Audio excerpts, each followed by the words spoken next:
I wore the dress like armor, midnight blue, fluid like water, stitched from tips, sacrifices, and secrets. I thought maybe, just maybe, today could change everything. Then my father chuckled, the kind that crawled under your skin. "They match your life now," he said after kicking my legs from beneath me. I crashed to the floor, knee screaming, pride shattered. My mother didn't even flinch, just sipped her coffee and scrolled on her phone. But I got up because some dreams aren't delicate. They're born in chaos and they don't ask permission to survive. Evelyn Jameson was 39 years old and still sleeping in the same creaky bedroom she'd grown up in. 2 doors down from the kitchen where her parents argued about toast and TV remotes every morning. She was a waitress at Rosie's Diner on Route 17, the kind of place where the linoleum floor always felt sticky. The coffee came in chipped mugs, and the regulars knew your name, but not your dreams. And Evelyn had one, just one. Every night after closing, after scraping grease from griddles and wiping down the same laminated menus, she came home, kicked off her non-slip shoes, and tiptoed past her sleeping father's recliner. Then she'd head to the garage, converted once into a sewing room, now her private dance studio, if you were generous enough to call a dusty mirror and warped floorboards a studio. She'd pull out her Bluetooth speaker, the kind that cut out randomly mid-song, and move, slow, deliberate, arms sweeping through the air like she was slicing open something sacred. The garage smelled of mildew and memory, but Evelyn didn't care. In those stolen hours, under the weak glow of a single flickering bulb, she wasn't the waitress daughter of Dawn and Margaret Jameson. She wasn't the woman whose life had calcified into habit and silence. She was just movement. Her father Dawn called it twirling around like an idiot. He said it with a beer in hand, legs sprawled across the coffee table like a king of some forgotten kingdom. If he caught a glimpse of her slipping back inside from the garage, sweat shining on her face, he'd grunt, "Still playing pretend, huh?" Her mother, Margaret, never said much. She'd just roll her eyes, mutter something about Evelyn wasting her energy, and ask why she hadn't applied for the night manager position at the diner. "At least then you'd have something to show for your time," she said once, folding laundry like it was a competition. They didn't ask where Evelyn went after work. They didn't care to know, but Evelyn knew. She knew every inch of the cracked garage floor, every beat in the song she'd choreographed herself. And she knew about the audition, had known for months. It was a national scholarship competition hosted by the Ardan Scott School of Modern Arts, a place that felt galaxies away from Pennsylvania. She'd found it online during a rare moment, alone in the library, her fingers trembling as she clicked through the application. Applicants had to be over 30, self-taught, and from underprivileged backgrounds. Check, check, check. She hadn't told anyone. Not Liar, not her boss, and especially not her parents. Some dreams were too fragile to survive the air in that house. So she filmed a video in the garage, cleaned up the lighting as best she could, and uploaded it with a kite to a cover letter she'd written 10 times over before sending. Weeks passed. She waited, saying nothing. Then, just last week, the email came. "You've been selected for a live audition, finalist round. Congratulations." She didn't scream, didn't dance, just stared at the glowing words like they might vanish if she blinked too hard. Now the audition was 2 days away. She'd taken unpaid time off, told her boss she was visiting a sick relative. She had a plan, a dress, a ride, and more than anything, she had a reason to get out. But as she folded her apron that night, placing it neatly on her dresser, she heard her father belch from the living room. The TV volume rose. The smell of microwaved meatloaf drifted down the hall, and suddenly the distance between here and the Arden School felt like more than just 2 states. It felt like an entire lifetime she'd have to claw her way through. Still, she packed her shoes. The morning of the audition came cloaked in grey. Rain hadn't started, but the sky warned of it. Evelyn stood in front of her closet, heart thudding like a drum too loud for dawn. Hanging from a plastic hanger was the dress, midnight blue, knee-length, soft as breath. She'd bought it months ago, $1 tip at a time, slipping cash into an envelope labelled someday, and hiding it beneath a false panel in her dresser drawer. It was the most expensive thing she'd ever owned that wasn't used or gifted, a symbol of defiance wrapped in chiffon. She slipped into it with care, smoothing the fabric over her hips, fingers trembling. Her hair was pulled into a sleek bun, every strand gelled in place. She'd done her makeup light enough to bring out her eyes, but not enough to hide the fatigue carved into her features. From the hallway, the sound of a sports show blared from the living room. Her father's voice barked something at the television. Her mother's laugh followed, thin, sharp, distant. Evelyn checked the time. 8:04 a.m. She was supposed to be at the centre by 9:30. Plenty of time if she kept moving. She picked up her duffel bag, heavy with shoes, wraps and water bottles, and stepped into the hallway. The smell of stale beer and reheated sausage hit her like a wall. Her heels clicked softly on the floor as she made her way towards the front door. Then came the voice slick with mockery. "Well, don't you look fancy?" Her father was stretched out on the couch, beer in one hand, remote in the other. He looked her up and down, eyes squinting like she was a joke he couldn't quite remember the punchline to. "Big date?" he asked. Evelyn kept her face neutral. "Just going out. Where to? A clown convention?" He snorted. "They'll love that little ballerina act." She didn't answer. Her mother was sitting in the recliner, eyes glued to her phone, thumbs flying. She didn't even glance up. Evelyn took a breath and moved towards the door. She should have seen it coming. The movement was so fast, so casual, it could have been an accident. His foot swept out just as she passed. The side of his boot caught both her ankles in one smooth, practiced motion. Her legs flew out from under her. She crashed to the ground, knee first, the sound of bone hitting tile echoing like a gunshot in her ears.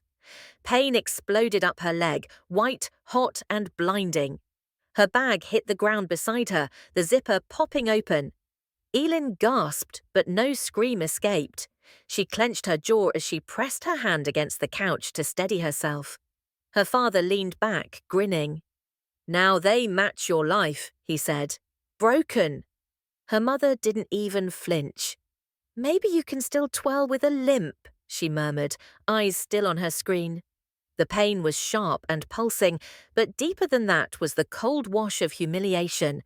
Her dreams, her dress, her effort, all of it crushed into that single moment of cruelty. Still, Alan didn't cry. She didn't curse. She didn't scream or fall apart. Instead, she gathered her breath, shifted her weight, and slowly rose to her feet. The dress hung a little crooked now. Her right knee throbbed in protest, but she adjusted her bun with steady fingers, picked up her bag without a word, and walked towards the door again. Behind her, the TV blared louder. Her parents' voices blurred into background noise.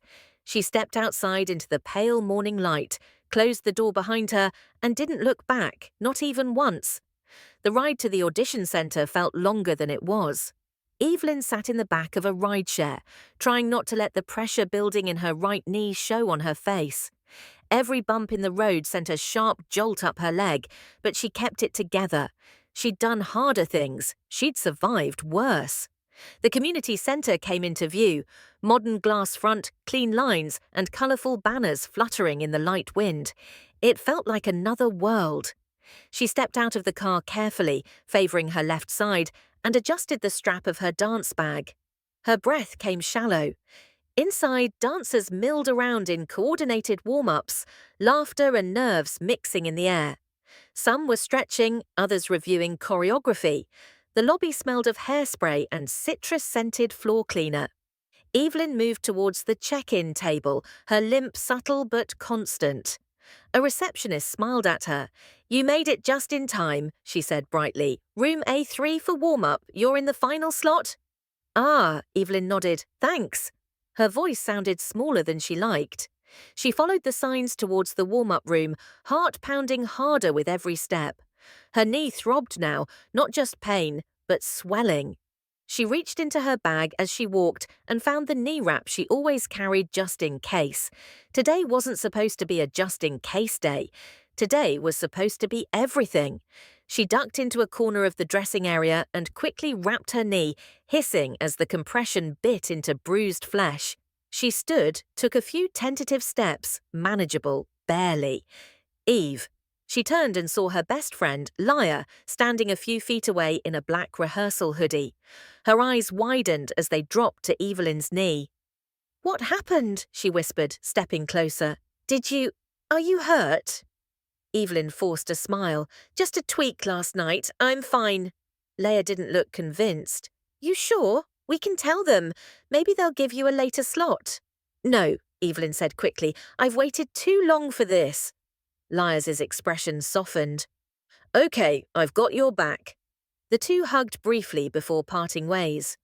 Evelyn walked towards the side entrance of the performance hall. Every step felt like testing the limits of her body's patience. She leaned against the wall, stretching carefully, closing her eyes as she ran the routine through her head one more time. She could do this. She had to. A staff member called her name. "You're up next." She exhaled and nodded. The hallway to the stage felt longer than she remembered, brighter, louder, the kind of space that could swallow nerves whole. Then she was standing at the edge of the stage, lights dimmed, the hush of an expectant audience settling like mist. She stepped into the spotlight. The music began soft, pulsing, building with each note. Evelyn moved slowly at first, each motion deliberate, her arms extended with grace, her torso bending like willow branches. She found her rhythm, let the music guide her. Then the turn came, a full spin on her right leg, the one her father had tried to take from her. She braced, pivoted, and felt her balance slip. A sharp inhale rippled through the audience. Her left foot skidded slightly. Her arms flailed just for a second. Her heart stopped, but her body didn't. She caught herself, shifted her weight, and pushed forward into the next motion like nothing had happened. Her eyes locked forward, her jaw clenched. The pain screamed, but she danced through it. Step after step, she poured herself into the choreography. Not just the movements, but the meaning. This was her story. Every motion, a line in a letter she'd never been allowed to write. When the final note faded, she hit her last pose with a sharp exhale. Her chest rose and fell. The lights dimmed slowly. No one clapped yet. There was only silence. And in that silence, Evelyn stood taller than she ever had before. As Evelyn stepped backstage, her hands trembled.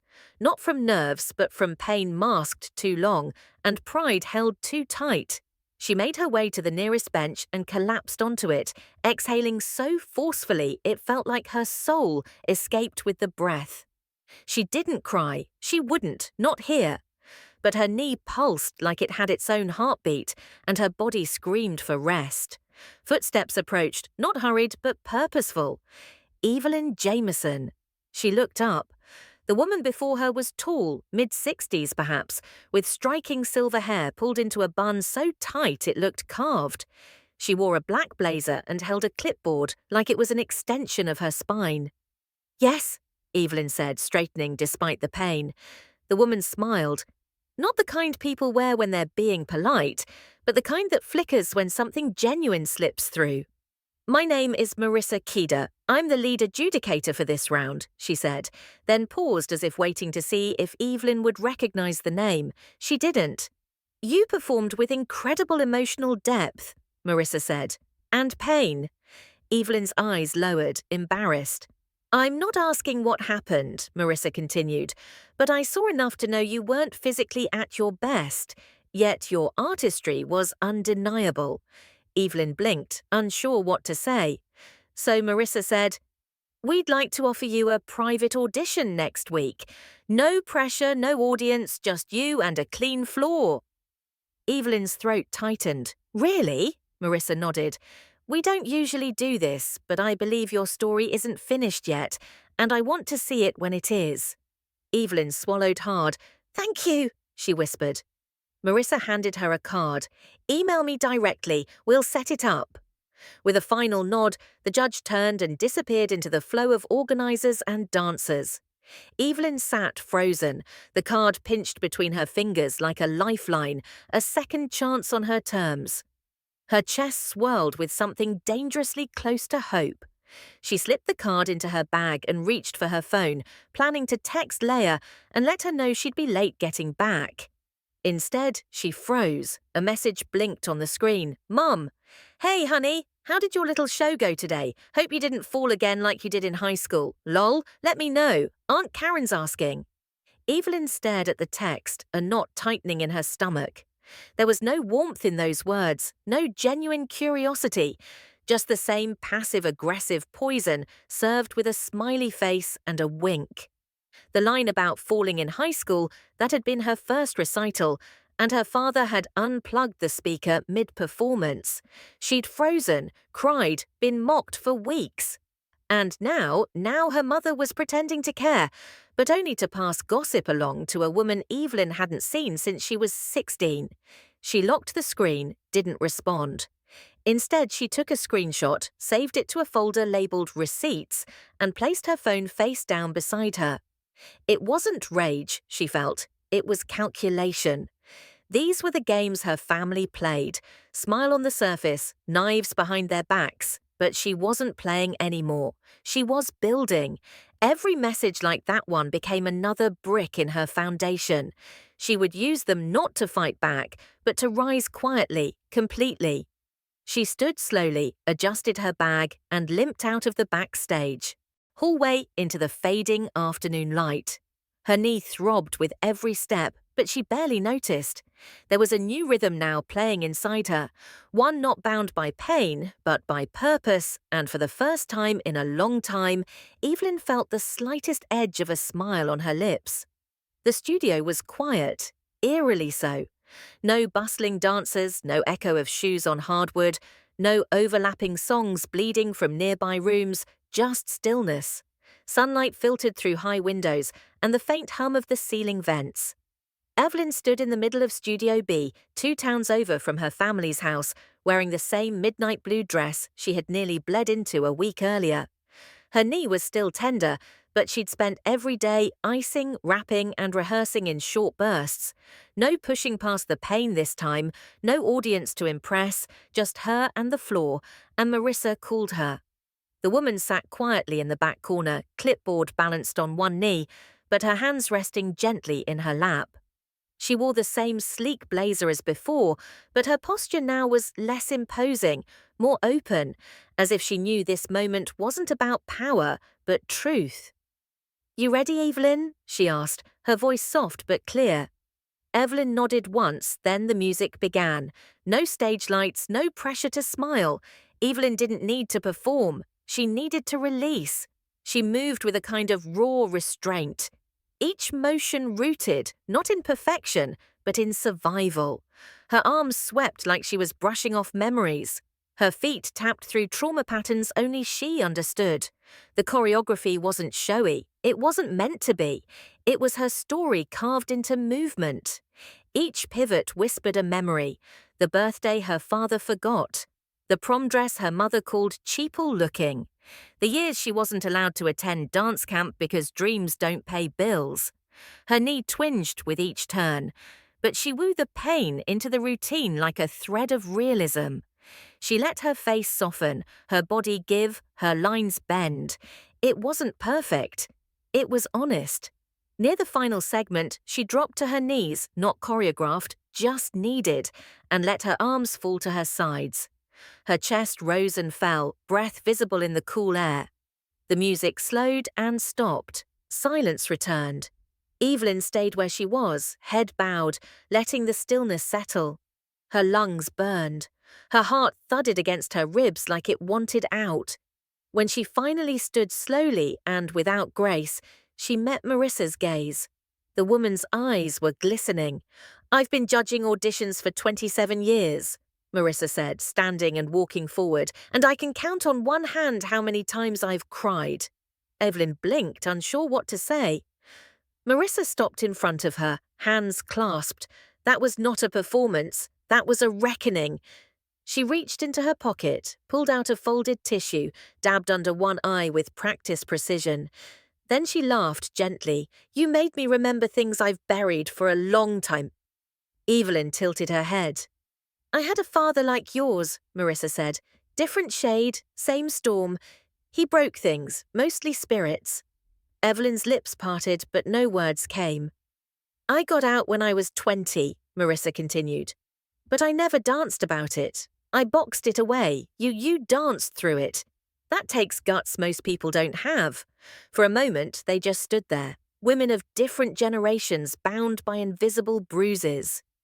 You've earned the scholarship, Marissa said quietly, unanimously.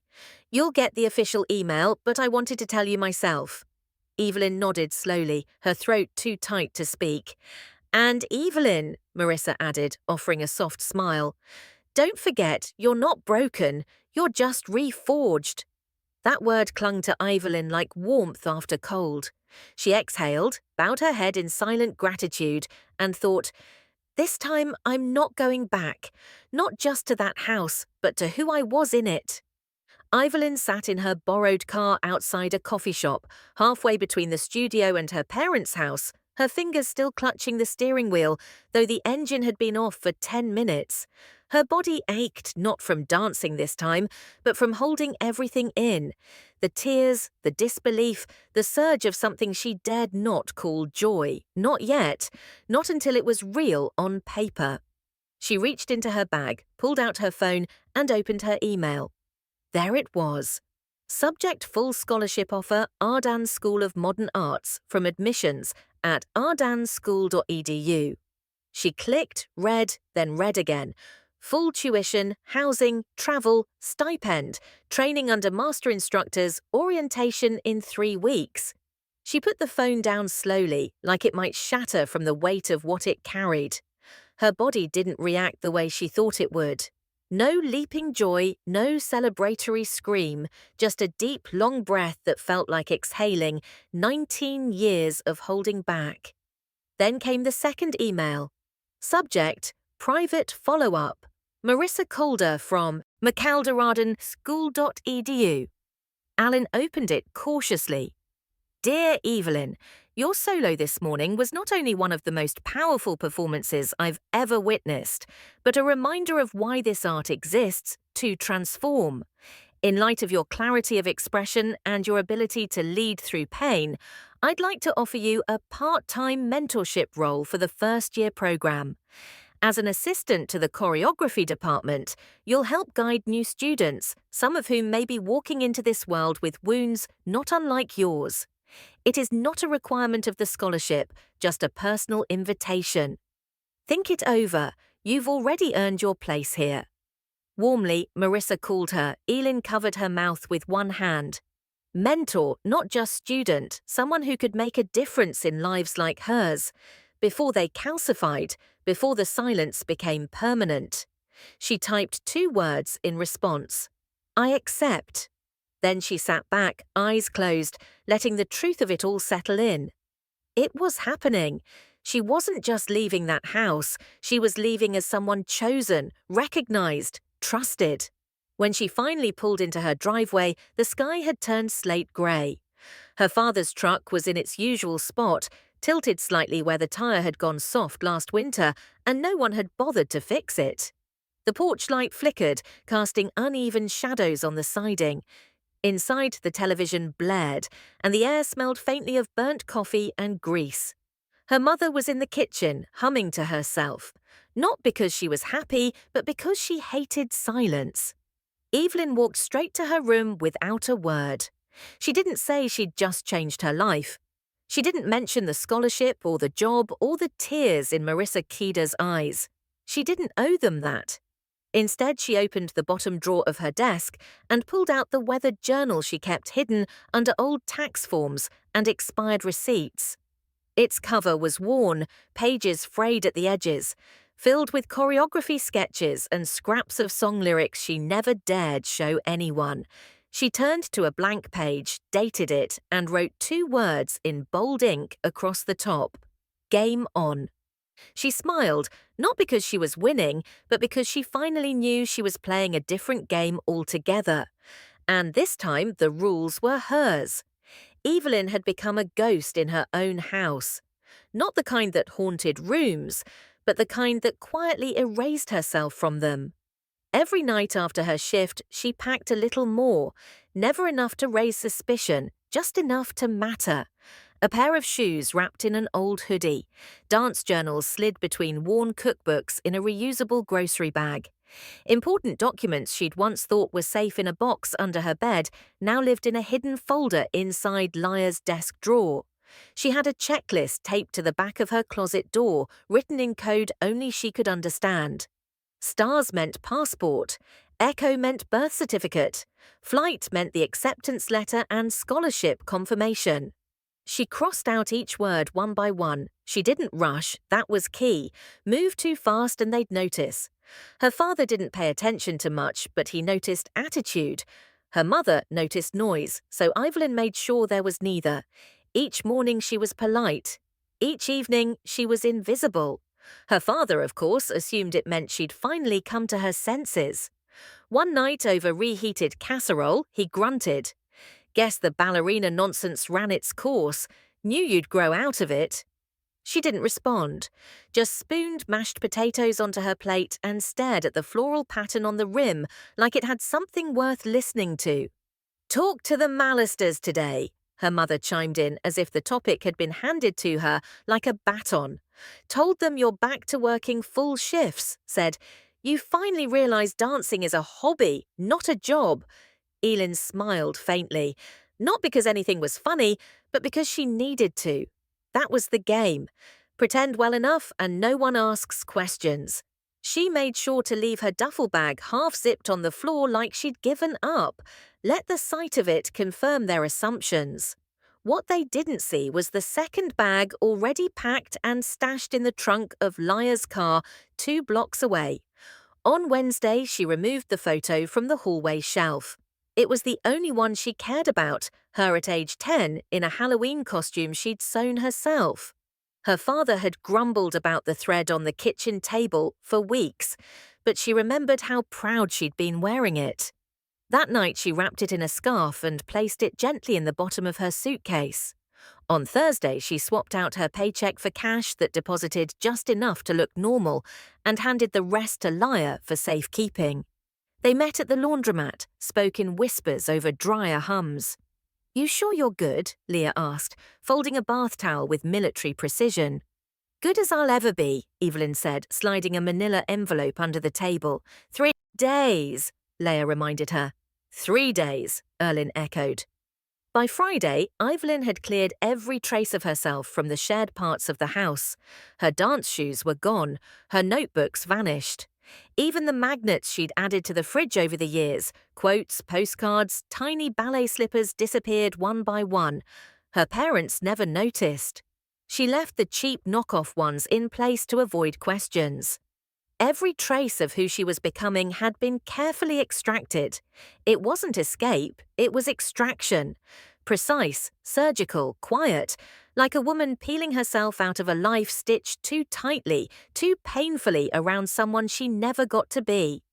The final item she removed was the curtain from her bedroom window, the only thing in the house she'd ever chosen herself. At midnight, she folded it neatly, tied it with ribbon, and tucked it under her arm. Then she sat on the edge of her bed, hands in her lap, and waited for the sun to rise. The next move was coming, and this time she wouldn't flinch. Evelyn had perfected the art of pretending. At dinner, she let her father talk about how the economy's killing everyone, and how lucky she was to live rent-free. She nodded, murmured, "Thanks."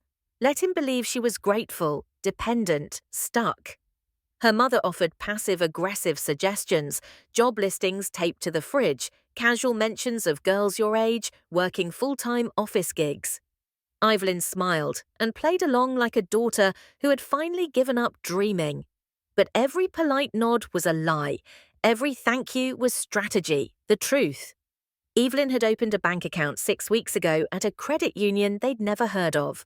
She'd walked there during her lunch break, dressed in her work uniform, looking like someone who had nothing special to hide. The teller smiled, handed her a shiny new debit card, and said, "Welcome." She'd whispered, "Thank you." But not to the teller. To herself, she rerouted her direct deposit the same day. From then on, Every paycheck went into that account. The balance grew slowly, then faster. Between the Arden travel stipend and her side tips, she had enough now to cover 3 months of food, rent, and emergency medical if her knee flared again. But she didn't stop there. That week, she also went through every digital account tied to her name, email, bank, health portal, even her old social media she barely touched. She changed every password, logged out of every device. Then came the scholarship portal. Her heart thudded as she clicked the login. She'd seen her mother glance at her laptop screen more than once, accidentally trying to read details. Evelyn couldn't risk anything being accessed. She enabled two-step verification, changed the security questions, and then, without hesitation, she transferred the first half of the scholarship disbursement directly into her new account. Confirmation pinged her phone. Deposit complete. She sat back in her desk chair, letting the moment wash over her. They didn't know. They wouldn't. She was building an entire life just out of their reach. She deleted the email confirmation, emptied her browser history, cleared her cache. Paranoia, maybe, but she'd spent too long watching her parents dig into things that weren't theirs. Her mail, her drawers, her soul. Now they would find nothing. At Lyra's apartment, a second bag sat under the guest bed. A mattress had been rolled out, fresh sheets folded neatly on top. A spare key waited in a cup labelled, "Yes, you can." The kitchen had been stocked with Evelyn's favourite snacks: dark chocolate, ginger tea, apples. Leia had done it all without being asked.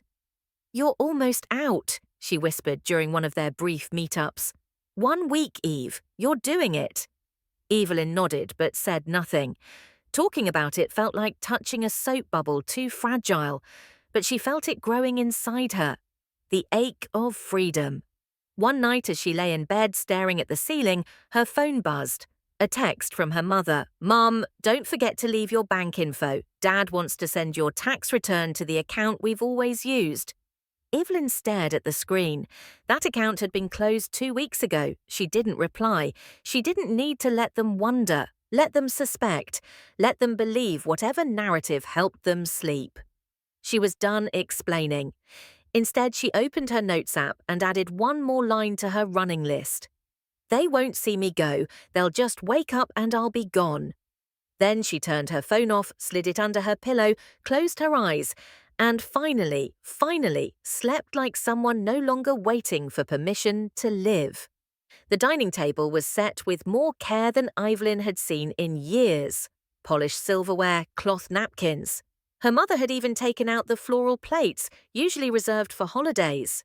Proof enough this wasn't just a dinner, but a performance, a show for the neighbours, a curated version of the Jameson family. Evelyn stood in the kitchen, hands damp. From drying the last of the wine glasses, watching her mother arrange cheese cubes into a perfect circle. Her father's voice floated in from the living room, barking laughter at a joke on TV. "We want everything perfect tonight," her mother said without looking up. "You'll help serve, won't you?" It wasn't a question. Evelyn dried her hands on a dish towel and nodded. "Of course." The guests arrived just after 6, couples from down the block, a co-worker of her father's, 2 women from church who had once called Evelyn such a sweet girl in a tone that always felt more like pity than praise. She smiled as she greeted them, took coats, offered drinks. "Still living at home, huh?" one of the women asked with a saccharine grin. "Yep," Evelyn said, "just trying to figure things out." Her father chimed in from the corner, raising a glass of beer. "Still hasn't found anything that sticks. Spent years on that dance nonsense. Now she's just doing shifts at Rosie's." Everyone chuckled. Evelyn smiled along with them. She played the part well. Head slightly bowed, posture differential, the disappointment daughter persona she'd perfected over decades. Tonight it served a purpose. She cleared plates, refreshed drinks, nodded when spoken to.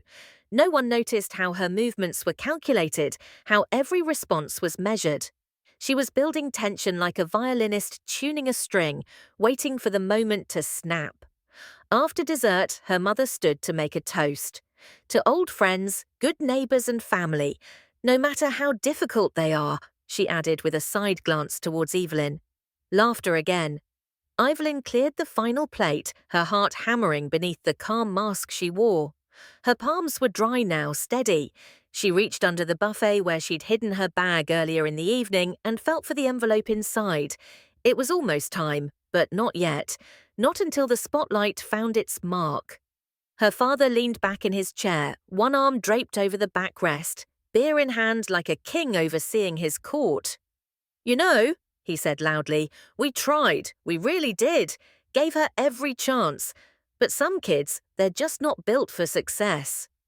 Evelyn felt every eye flick to her, then back to their plates.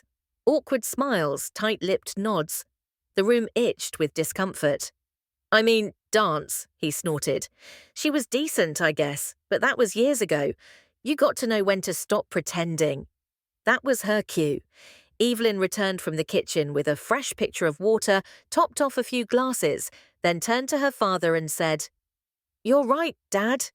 He raised an eyebrow, surprised. "I did stop pretending." She smiled warm and soft, then turned to the guests. "And now that dinner's over, I think I'll share something too." She walked over to the buffet, opened her bag, and slid out the envelope, thick, cream-coloured, sealed with the Ardan School's embossed logo. She didn't open it. Not yet. Just held it in her hand. The room stilled. The envelope sat in Evelyn's hand like a detonator, quiet and unassuming, but ready to level the entire room. She could feel the weight of every eye turning towards her, curious, expectant, vaguely amused. Her father chuckled, oblivious. "Look at that, she's got props now," he said, gesturing towards the envelope. "Probably some flyer from the community college. She always did love a good daydream." More laughter. Her mother leaned forward slightly, squinting at the seal. "Is that the thing you applied for years ago? What was it? Summer dance camp?" Evelyn smiled politely. "No, Mum. It's a little bigger than that." She turned the envelope over, cracked the seal slowly, and pulled out the folded acceptance letter. Her voice, when it came, was clear and calm, measured like a recital, every word landing precisely where it was meant to. "Dear Miss Evelyn Jameson, we are pleased to inform you that you have been awarded a full scholarship to the Ardan School of Modern Arts, including tuition, housing, and a living stipend. Your audition demonstrated exceptional artistic promise, and we are thrilled to invite you to join our elite training program this fall. Warmly, Marissa Calder, lead adjudicator." The words hung in the air like smoke. Silence. Forks paused mid-air. Wine glasses were frozen inches from lips. Her father's smile faltered, as if someone had just knocked the wind from his lungs. "What?" her mother said, blinking rapidly. "You got in?" "I did," Evelyn replied, still standing, still calm. "Full scholarship, nationally ranked program, and I've already accepted." "You're leaving?" her father asked, voice rising just slightly. "I am for what? To twirl around in front of strangers?" Evelyn tilted her head. "To teach, to choreograph, to mentor. I'll be assisting the first-year program, actually." Another silence, then the final blow. She reached into her bag once more and pulled out a sleek black envelope with a gold seal, the official invitation to the national competition. "I'm performing in the Ardan. National showcase next month," she said, holding it between two fingers like a magician about to pull off her final trick. "It's a VIP-only event, limited seating." She walked to her parents' end of the table and placed the envelope on the placemat in front of them. "If you want to attend," she added, her voice still gentle, "you'll need to purchase tickets in advance. They're expensive, but I hear the view from the front row is worth it." Her mother gasped, hand flying to her chest like she'd been shot. "Evelyn!" Evelyn looked her straight in the eyes. "Don't worry, Mum," she said quietly. "No one's forcing you to come." The room felt frozen in amber. Then came the first shift, a guest clearing their throat, another adjusting their chair. The tension snapped like a thread pulled too tight for too long. Someone whispered, "Good for her." Another guest actually clapped once before stopping, unsure if it was appropriate. Evelyn turned away from the table and began gathering empty glasses, just as she had all evening. Her movements were as fluid as her performance, as graceful as every rehearsal. But now she moved with something new. Closure. Her father reached for the invitation, but didn't open it. His fingers hovered over the seal, like touching it might confirm that the control he'd clung to for decades was finally slipping from his grasp. Her mother sat back, stunned, face pale. She looked smaller somehow, less sure of herself, like a woman who had spent years narrating her daughter's failure, only to discover the story had a very different ending. Evelyn collected the last dish, turned to the room, and smiled. "Thanks for coming tonight," she said. "Hope you enjoyed dinner." And with that, she carried the plates into the kitchen, closed the door gently behind her, and leaned against the counter. She didn't cry, she didn't scream, she just breathed deeply, fully because the truth had finally been served, and this time it came with dessert. The morning Alan left, no one was awake. She'd planned it that way. Set her alarm for 4:30 a.m., packed her last bag the night before, laid her shoes by the door like she was heading now to another shift at Rosie's. But this time, she wasn't coming back.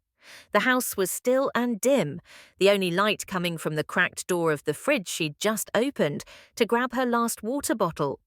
The walls, yellowed from decades of smoke and silence, seemed to breathe around her, pulsing with everything she wouldn't say. No goodbye, no confrontation, no last word, just movement. She walked down the hallway slowly, the carpet soft under her socks, the air heavy with the scent of old coffee and worn-out blame. Her father's door was open a crack, his guttural snore filling the space like a warning. Her mother's door was closed, but Elin could imagine her curled up under the floral comforter, the same one she'd had since Evelyn was 12. She didn't pause, didn't linger. At the door of her bedroom, she turned the knob and slipped inside, one last time. The room looked different now, emptied, bare, a shell of who she'd been. The bed was made, the dresser drawers were empty, the closet door ajar just enough to show nothing hung inside. Only the curtain rod remained, naked. On the center of her pillow, propped perfectly in the middle of the bed, sat a sheet of notebook paper, torn neatly, the handwriting deliberate. "Don't wait up." That was it. No signature, no emotion, just a final note in a lifetime of silence. She stood there for a second, letting the quiet of the room press into her. She thought she might feel something. Bitter sweetness, perhaps, regret even. But there was nothing, not even numbness, just clarity. She turned off the light and closed the door behind her. At the end of the hallway, she took one last look around the living room. The beer-stained recliner, the faded wallpaper, the photos on the wall that hadn't changed since her 12th birthday. Then she reached for the front door, turned the knob, and stepped into the cool morning air. Leia's car was waiting at the corner, headlights off, engine low and steady. Evelyn pulled her duffel bag over her shoulder and walked without looking back. When she climbed into the passenger seat, Leia didn't say a word. She just handed over a travel mug of coffee and pulled away from the curb like they were leaving any ordinary place, not the epicenter of years' worth of pain. The sun was barely cresting over the horizon, bathing the street in soft gold. Evelyn sipped the coffee, bitter, perfect. They drove in silence for several blocks before Leia finally asked, "You okay?" Evelyn nodded. "Yeah, I think I am. What about the letter? Left it. Nice. I didn't need to yell," Evelyn added. "Didn't need to scream. That would have made it about them again." Leia smirked. "You always were more surgical than explosive." Evelyn smiled, not because she felt triumphant, but because she felt weightless. They reached the freeway. The sign overhead pointed towards the city, toward the train station, toward Arden, toward everything Evelyn had been building in quiet, stubborn defiance. She rolled down the window just to crack and let the wind tug at her hair. Behind her, the house sat in stillness, unaware it had just been left behind. At that exact moment, in that exact house, her father stirred, grumbled, and rolled over. Her mother's phone buzzed from the nightstand, flashing a low battery warning. Neither of them noticed the silence. Neither of them read the note, not yet. But they would eventually, and when they did, they'd realize something far worse than evil in running away. She hadn't run, she'd walked calmly, confidently, completely, and she hadn't looked back. Leia's apartment wasn't big, just a one-bedroom with sun-reet windows and mismatched furniture. But to Evelyn, it felt like the world had opened up. There was space, there was quiet, and for the first time in her adult life, there was no one watching her in case she failed. She slept on the pull-out couch at first, a little too short for her legs, but infinitely softer than the bed she'd left behind. The kitchen smelled like cinnamon and lemons dish soap. The shower had decent pressure. The neighbours upstairs were a little loud, but they laughed more than they yelled, and that was a kind of music she hadn't realised she missed. Her morning started early. Warm-ups before the sun rose, black coffee before words. By 7 a.m, she was deep into conditioning, floor work, balance drills, stretching until her muscles quivered. Leah, who worked afternoons at a gallery downtown, gave her the space she needed, but always came home with something small. A protein bar, a new playlist, a look that said, "I'm proud of you, even if you don't say a word." In the afternoons, Evelyn rehearsed the national competition piece, the one she'd choreographed after her private audition. It was sharper now, angrier in places, but it still told the story she needed to tell. Each movement was precise, each breath earned, each ache welcomed. She didn't let herself slack, not now, not after everything. By the third week, she knew the music backward, forward, and sideways. Her timing was tighter, her landing stronger. Even her injured knee, now fully wrapped and supported, seemed to understand this was the final push. One Thursday afternoon, she returned from a solo session at the Ardan practice wing, sweat-drenched and exhausted, to find an envelope taped to the apartment door, thick card Stockic official seal. She opened it slowly. "Dear Miss Jameson, we are pleased to inform you that you have been selected as the lead soloist representing Ardan's School of Modern Arts at the National Showcase. Your performance will serve as the program's closing statement. Congratulations." The letter slipped from her fingers and landed on the welcome mat.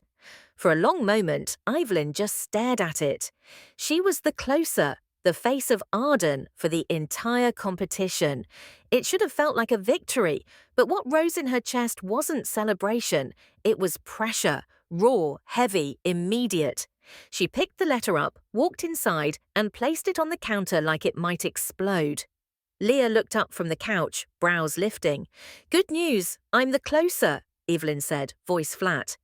Leia's eyes widened. "Holy Eve, that's incredible." "It's something," Evelyn replied. She poured herself water, drank half the glass in one gulp. Her muscles burned, but that wasn't what made her tremble. It was the thought of everyone watching, not just strangers, not just judges, them. Even if they weren't in the room, their ghosts would be.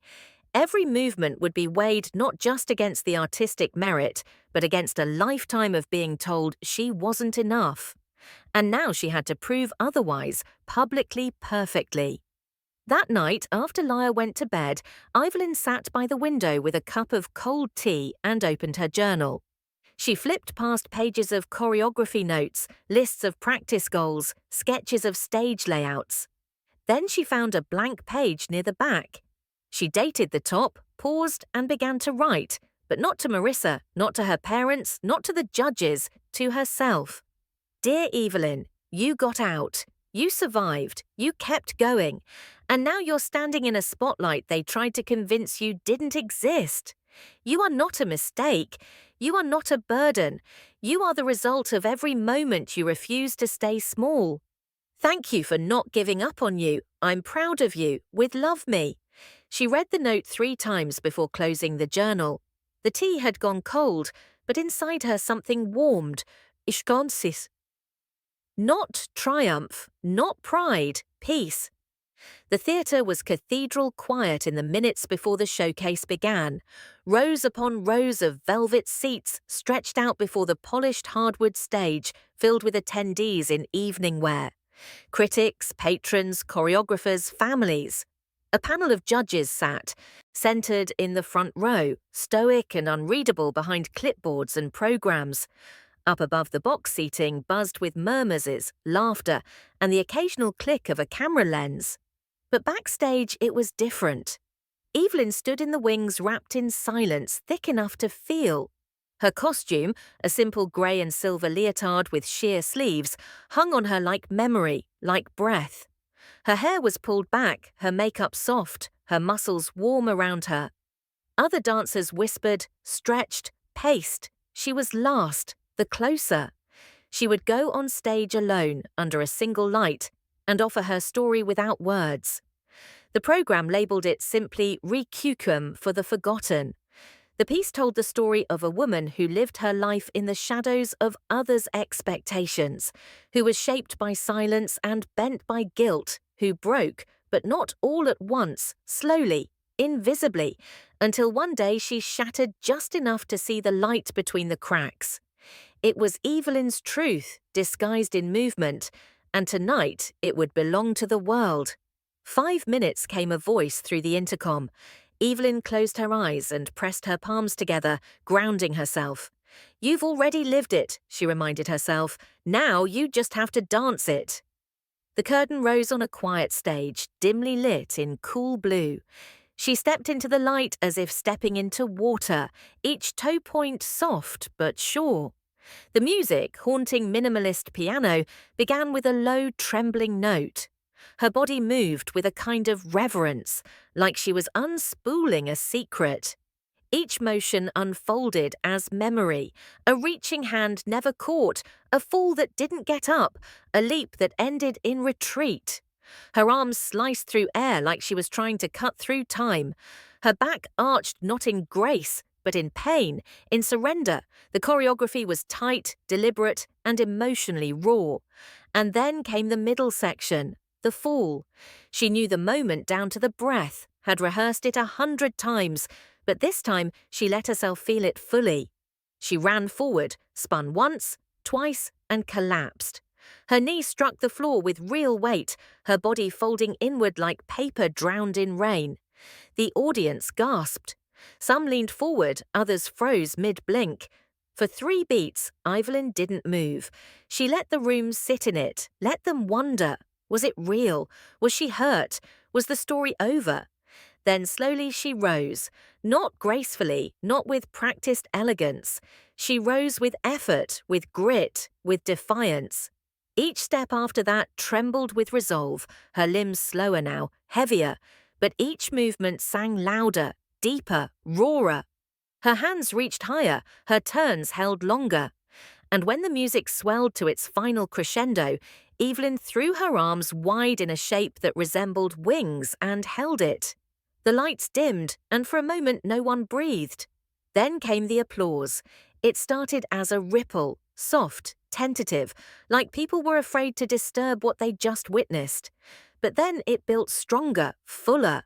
A few people stood, then a few more, until nearly the entire room was on its feet. Alan remained frozen in her final pose for 3 full seconds before bowing low and clean, her chest rising and falling in time with the pulse of her own rebirth. She scanned the crowd only once and saw them back row standing, arms crossed, her parents. Her mother looked stunned, almost unsure if she was seeing the right person.